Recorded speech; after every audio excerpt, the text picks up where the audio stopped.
युग आते हैं, युग जाते हैं, अपनी गाथाएं दोहराते हैं। कुछ सदा के लिए हमारे स्मरण में रह जाते हैं, कुछ सदैव के लिए विस्मृत हो जाते हैं। जब से इस सृष्टि की, हमारे यूनिवर्स की, हमारे प्लैनेट की स्थापना हुई है, तब से इसके काल चक्र को 4 प्रमुख युगों में डिवाइड किया है। सतयुग, त्रेता युग, द्वापर युग और जिसमें हम करंटली रिसाइड करते हैं वो है कलयुग। नमस्कार दोस्तों, मैं हूँ ऋतु और आप सबका स्वागत है स्वर्णिम भारत पर। ब्रह्मा जी ने हमारी सृष्टि की रचना करी, भगवान विष्णु उसे प्रिजर्व करते हैं and Mahadev is considered as a destroyer. ये 4 युग हमें बहुत सारा ज्ञान तो देते ही हैं और ये भी सिखाते हैं कि हमें क्या धारण करना है और क्या छोड़ना है। सतयुग, also known as कृत्य युग, age of truth and sincerity. सतयुग that lasted for 4,800 divine years, या उसे शॉर्ट फॉर्म में बोलूं तो 17,28,000 साल। 1 युग is equal to 5 solar years. 1 divine year lasts for 360 solar year, और सोलर ईयर का मतलब होता है 365 days, 5 hours, 48 minutes. सतयुग lasted for 4,800 divine years.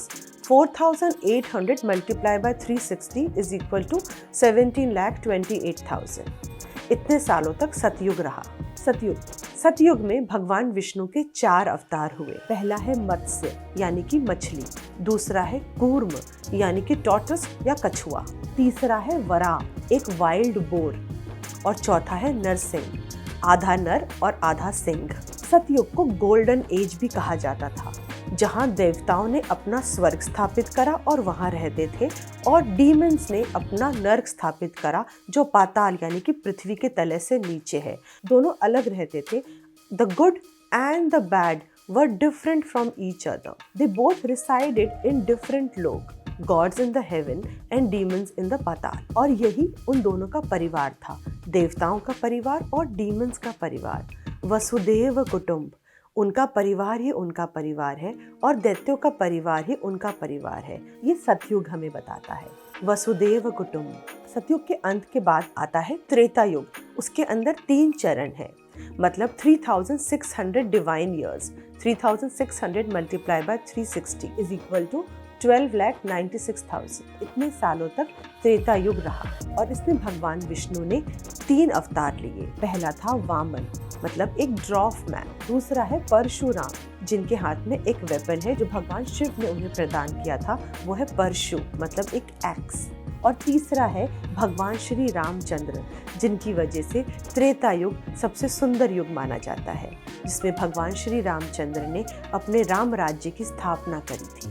भगवान श्री रामचंद्र ने लोगों को धर्म का मार्ग दिखाया और कहा कि मेरा राज्य ही मेरा परिवार है, पिता की आज्ञा ही सब कुछ है। Treta Yuga is a tale of victory over evil. The good Shri Ramchandra, the evil the bad Ravan. उन दोनों के बीच में युद्ध होता है और ईवल हमेशा के जैसे हार जाता है और श्री रामचंद्र की विजय होती है। तो त्रेता युग हमें क्या सिखाता है कि good and the bad started to live on the same earth. जहाँ सतयुग में वो पाताल में थे और वो हेवन में, मतलब दोनों के अलग अलग लोकेशन थे।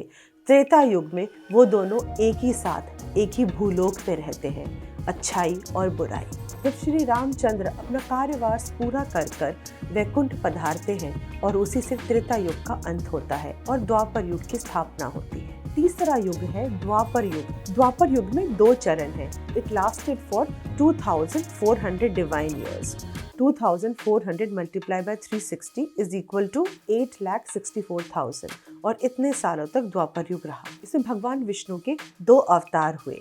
वासुदेव के घर जन्मे भगवान श्री कृष्ण और दूसरा अवतार है बुद्ध, महात्मा बुद्ध। द्वापर युग में महाभारत का युद्ध होता है। अच्छाई और बुराई एक ही घर में होती है।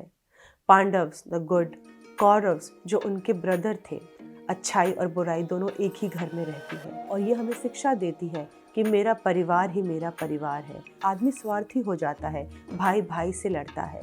धर्म की स्थापना करने के लिए अपने गुरुजनों, अपने प्रियजनों, अपने से बड़ों से लड़ना पड़ता है। Pandavs and Kauravs were part of the same family. They both had same grand parent which was Ved Vyas. जब भगवान श्री कृष्ण 125 वर्ष के थे, उन्होंने अपनी लीला समाप्त करने का निश्चय करा और वैकुंठ पधारे और तब से अंत हुआ द्वापर युग का और स्थापना हुई कलयुग की। कलयुग, द एज ऑफ डार्कनेस। इसमें आदमी सेल्फिश हो जाएगा, लोभी हो गया है, सिर्फ अपने बारे में ही सोचता है, वो ही अपना परिवार है। कलयुग, मैं ही मेरा परिवार हूँ। कलयुग में सिर्फ एक ही चरण है 1200 डिवाइन ईयर्स का, 1200 multiply by 360 and it will last for 4,32,000 human ears. कलयुग के अंत में भगवान श्री विष्णु धर्म की स्थापना करने के लिए अपना 10th अवतार लेंगे, जो होगा कल की अवतार। भगवान सफेद घोड़े पर बैठकर आएंगे, धर्म की स्थापना करेंगे और राक्षसों का अंत करेंगे। वो राक्षस की तरह नहीं दिखाई देंगे, हमारे मन में हमारा राक्षस है। आदमी इतना लोभी हो जाएगा, इतना स्वार्थी हो जाएगा कि अपने अंदर ही एक डीमन पैदा करेगा। मनुष्य अपना सर्वनाश खुद ही करेगा और इसीलिए भगवान श्री विष्णु का अवतार लेना पड़ेगा और इस पूरी पृथ्वी को खत्म करना पड़ेगा। इन्हीं सभी युगों का उल्लेख हमें श्रीमद् भागवत महापुराण में मिलता है। इस पुस्तक के तृतीय स्कंद के 11 अध्याय में ये सारा वर्णन है। इन चारों युगों को मिलाकर एक चतुर्युग बनता है, यानी कि एक महायुग बनता है, जिसकी टोटल कैलकुलेशन होगी 4.32 मिलियन ईयर ओल्ड। कलयुग केवल नाम अधारा। कलयुग में लेकिन एक चीज़ बहुत अच्छी होगी, कम समय में हमें भगवान की प्राप्ति हो सकती है। आप सबने 4 धामों के बारे में तो सुना ही होगा। इन 4 धामों को हम 4 युग से कंपेयर कर सकते हैं। नॉर्थ में जो उत्तराखंड है वो बद्रीनाथ सतयुग का रिप्रेजेंटेशन करता है। साउथ में तमिलनाडु रामेश्वरम त्रेता युग का रिप्रेजेंटेशन करता है। वेस्ट में गुजरात द्वारिका जो जगन्नाथ के पास है वो हमारे द्वापर युग का रिप्रेजेंटेशन करता है। ईस्ट में उड़ीसा जगन्नाथपुरी हमारे कलयुग का रिप्रेजेंटेशन करता है। जैसे भगवान शिव अपनी पत्नी उमा को जब राम कथा सुनाते हैं तो कहते हैं, उमा कहूँ मैं अनुभव अपना, सतहरि भजन जगत सब सपना। तो face the reality, pray to God, surrender to almighty. Thank you so much.